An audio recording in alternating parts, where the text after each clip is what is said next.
महत्वाचं आहे. या राज्यामध्ये आपण पाहिलं असेल की आमचा ईव्हीएम वर संशय आहे, जी काही निवडणूक प्रक्रिया झाली त्याच्यावर संशय आहे, पण आता अधिवेशनात असेल किंवा राज्यात आमदार म्हणून काम करताना असेल, सत्ताधारी बाकांवर आम्ही विरोधी पक्ष बाकांवर आहोत आणि विरोधी बाकांवर बसल्यानंतर आमची भूमिका ही स्पष्ट आहे. आज भास्कर जाधव साहेबांनी देखील अनेक मुलांवर चर्चा करताना हेच मांडलं की आम्ही जे काही विरोध करत आहोत तो विरोधाला विरोध म्हणून नाही, तर त्याच्यात काही सूचना देतोय.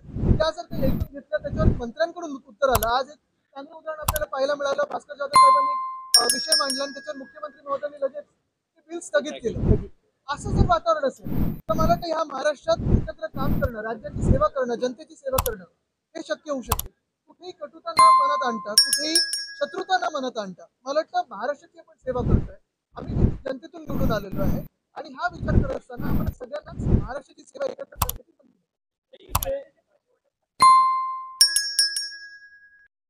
मला वाटतं खाते वाटप हे फार महत्वाचं. बघा, विरोधी पक्ष नेता हा एक विषय झालाच. तो एक तांत्रिक विषय जो काही कसा सोडवायचा तो आम्ही प्रयत्न करत आहोत, पण ह्याच्यापेक्षाही जास्त मला महत्वाचं वाटतं की आज कदाचित पहिल्यांदा असं आम्ही पाहतोय की एवढं बहुमत मिळाल्यानंतर ते ईव्हीएमचं असेल, ते निवडणूक आयोगाने दिलं असेल, मुख्यमंत्री निवडायला एवढे दिवस लागले, ते झाल्यानंतर कॅबिनेट एक्सपॅन्शनला दिवस लागले. आता खाती वाटप त्याच्यावरनं नाराज नाट्य सुरू होईल, त्याच्यावरनं फंडाचं वाटप नाराज नाट्य सुरू होईल आणि महत्वाची गोष्ट हेच राहते की खाती कुठची मिळावी, कशी मिळावी, त्यापर्यंत व्हायला पाहिजे होतं. कॅबिनेट एक्सपॅन्शन होऊन देखील, विस्तार होऊन देखील 48 तास होऊन गेलेले आहेत, अजूनही खात्यांचा अतापत्ता नाहीये. काही काही लोक तर गायबच झाले, म्हणजे जे मंत्री झाले ते पण गायब झाले, जे मंत्री नाही झाले ते पण गायब झाले. ही अदृश्य शक्ती अशी नको, जे काय असेल ते डोळ्या देखत व्हावं ही मनापासून इच्छा आहे.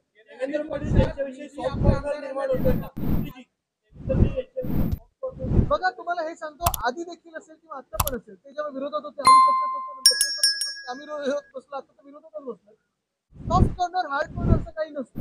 आमची भूमिका ही स्पष्ट आहे की शत्रुताचं काही मनात न बाळगता जे काही चांगलं असेल त्याला सपोर्ट करतो, जे चुकीचं असेल त्याला आम्ही सूचना करू. जिथे विरोध करायचा असेल तिथे विरोध करावा लागेल, महाराष्ट्राच्या हिताचा विरोध करायला लागेल, महाराष्ट्राच्या हितासाठी विरोध करायला लागेल, तिथे आम्ही करत राहू.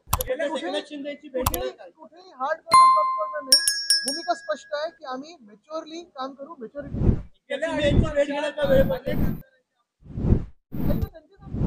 भेटत नाही त्यांना. महाराष्ट्राचा बिहार झाला आणि ते भेटत नाही तर त्यांच्या बोलणार समोर ते बाजूला बोलतात म्हणून. मला वाटतं आता उद्धव साहेबांनी देखील आपल्याला उत्तर दिलेलं आहे. सोयाबीनचं असेल किंवा कापसाचं असेल, सोयाबीनचं तर आम्ही जाहीर केलं होतं की 7,000 मिळालं पाहिजे. आज आपण पाहतोय की महाराष्ट्रात शेतकऱ्यांची आत्महत्या वाढत चाललेल्या आहेत. कुठे ना कुठेतरी न्याय मिळणं गरजेचं आहे. या सरकारकडे जे बहुमत त्यांनी प्राप्त केलेलं आहे, बहुमताच्या ताकदीवर असो किंवा केंद्र सरकारच्या ताकदीवर असो, शेतकऱ्यांना मदत ही झालीच विषय चर्चेची ही आमची अपेक्षा. पण हा विषय आमची अपेक्षा ही आहे की उद्या हाऊसमध्ये हा विषय चर्चेत यावा, कारण जे काही बोलत आहोत ते मंत्री महोदयांनी, मंत्रिमंडळाने ऐकून घ्यावं आणि त्याच्यावर उत्तर द्यावं.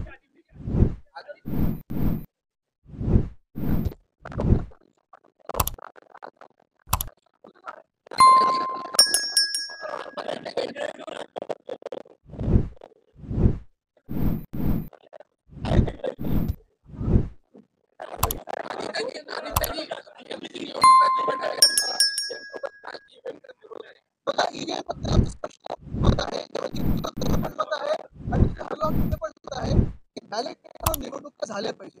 ईव्हीएम मध्ये आम्ही हॅकिंग नाही बोलणार, पण प्रोग्राम असतो, अनेक गोष्टी आहेत. आणि जर हे होत नसेल तर व्हीव्हीपॅट पूर्ण आम्हाला मोजू द्या ना, क्रॉस चेकिंग करू द्या. का रिटर्निंग ऑफिसर्स आमच्या अनेक आमदारांना सांगतात की तुम्ही क्रॉस चेकिंग करू शकत नाही? मार्केटवाडीचा जो विषय आहे तिथे देखील जिंकलेले आमदार सांगतात की त्यांना बॅलेट पेपरवर पाहिजे, हरलेले नाही, जिंकलेले सांगतात. आणि जर हिंमत असेल तर त्याच्यावर व्हावी. आज लोकसभेत ईव्हीएम वापरलं गेलं आणि त्यानंतर अध्यक्षांनी लोकसभेच्या बॅलेट पेपरवर मतदान करायला दिलं. लोकसभेच्या खासदारांना जर अधिकार असेल तर जनतेला पाहिजे, सामान्य माणसाला पाहिजे.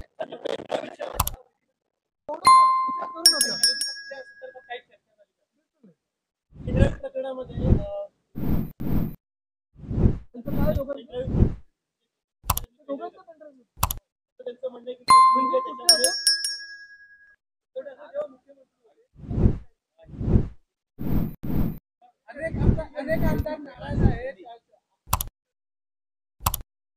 एकच शिवसेना उद्धव बाळासाहेब ठाकरे